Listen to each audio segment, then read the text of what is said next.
एक शानदार बर्फ का महल में स्नो क्वीन रहती थी, जो बहुत खूबसूरत और नेक दिल थी। बर्फ से ढके हुए महल के करीब ही साहो नाम का गांव था, जहां लोग अक्सर बर्फ की मलका और उसके चमकते महल की कहानियां सुनाते थे।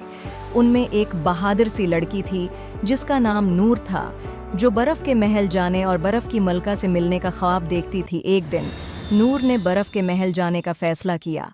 उसने अपने सबसे गर्म कपड़े पहने और दौड़ दौड़ तक चमकते महल की तरफ रवाना हो गई।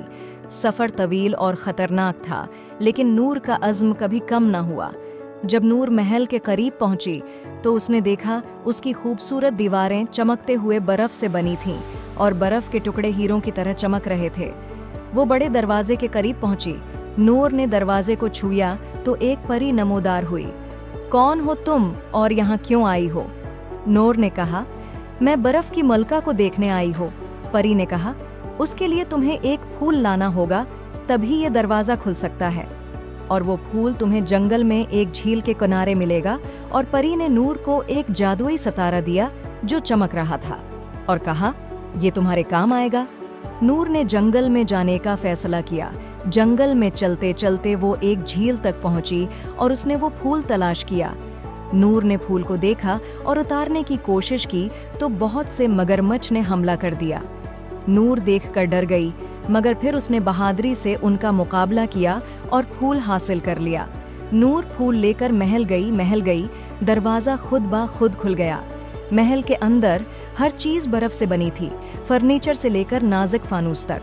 अचानक बर्फ की मलका जाहिर हुई, जो खालिस सफ़ीद लिबास और बर्फ के क्रिस्टल का ताज पहने हुई थी। खुश आमदीद नूर, मैं तुम्हारा इंतज़ार कर रही थी। तुम्हारी बहादुरी और अज़्म ने तुम्हें यहाँ तक पहुँचाया है। नूर हैरत ज़दा होकर झुक गई। बर्फ की मलका ने नूर को शानदार बर्फानी मुजस्मे और दलक्ष बर्फानी बाग दिखाए। जब सूरज गुरूब होने लगा और बर्फ पर सुनहरी रोशनी बिखरने लगी, तो बर्फ की मलका ने नूर को एक खास हार दिया, एक बर्फ का लाकट जो जादुई रोशनी से चमक रहा था। ये तुम्हारी हर मुश्किल में मदद करेगा, बर्फ की मलका ने कहा। नूर ने बर्फ की मलका का शुक्रिया अदा किया और वो वापस गायों की तरफ रवाना हो गई। उम्मीद है आपको स्टोरी पसंद आई होगी। Please like and subscribe my YouTube channel.